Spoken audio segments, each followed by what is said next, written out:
இறையேசுவில் அன்பிற்குரியவர்களே, நம் ஆண்டவராக இயேசு கிறிஸ்துவின் அருளும் ஆசீரும் உங்களோடு என்றும் இருப்பதாக.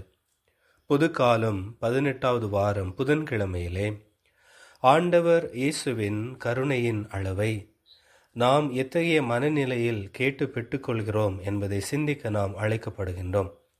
பொதுவாக கருணை என்பது கண்களில் இருந்து ஊறுகின்ற உணர்வு அல்ல, அது இதயத்திலிருந்து கசிய வேண்டும். ஒருமுறை ராமகிருஷ்ண பரமஹம்சர் படகில் சென்று கொண்டிருந்தபோது கரையை நெருங்குகின்ற தருணம் வலியால் துடித்தார். அவர் முதுகை மூடியிருந்த துணியை விலக்கிய போது காயங்கள் காணப்பட்டன. அவர் வலியில் முனகியபடியே கரையை சுட்டி காட்டினார். அந்த கரையில் சிலர் ஓர் அப்பாவி மனிதனை அடித்து கொண்டிருந்தார்கள். ஒரு சக மனிதனை சில வன்முறையாளர்கள் அடிப்பதை பார்க்கின்ற போதே கருணை கசிந்த காரணத்தால் தான் அவர் முதுகு முழுவதும் இரத்தம் கசிந்தது. இரக்கம் கசிந்தால்தான், இதயம் வலித்தால்தான் இரத்தம் கசிய முடியும். அதைத்தான் ஆங்கிலத்தில் எம்பதி என்று கூறுவார்கள். நம் பக்கத்து வீடு தீப்பிடித்தால் கூட அதை பற்றி நாம் கவலைப்படுவதில்லை. நம் சுற்றுப்புறத்தை அழுக்காக வைத்துக்கொண்டு நம் வீட்டை மட்டும் சுத்தமாக வைத்துக்கொள்வது சுகாதாரம் அல்ல. வெளியிலிருந்து வருகின்ற விஷப்பூச்சிகளும் கிருமிகளும் நம்மை மூழ்கெடுத்துவிடும். நாம் அடுத்தவர்கள் காயம்படும்போது இரத்தம் சிந்த வேண்டியதில்லை, கண்ணீர் சிந்தினாலே போதும். அவர்கள் வலியில் துடிக்கும் போது அவர்கள் கைகளை ஆறுதலாக பிடித்து கொண்டிருந்தாலே போதும்.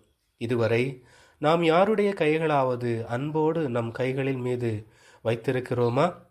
நம் குழந்தையின் கைகளை அல்லது பெற்றோரின் கைகளை அமைதியாக மலர்களை பற்றுவது போல மௌனமாக பற்றி கொண்டு கண்களால் மட்டுமே அன்பை பரிமாறி ஒரு நிமிடமேனும் அவர்கள் அதிர்வுகளோடு நாம் ஒத்துப்போயிருக்கிறோமா? இங்கே பழகுவது என்பது பேசுவது மட்டும்தான். அன்பு என்பது வார்த்தைகள் மட்டும்தான். உண்மை என்பது சொற்களின் அலங்காரம்தான். அதை தாண்டி நம்மால் சிந்திக்க முடியவில்லை.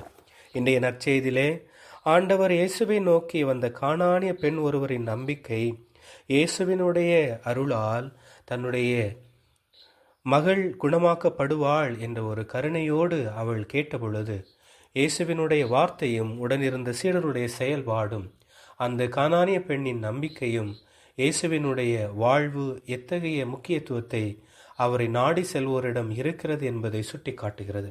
ஆகவே இயேசுவினுடைய கருணை என்றும் நமக்காக காத்திருக்கிறது.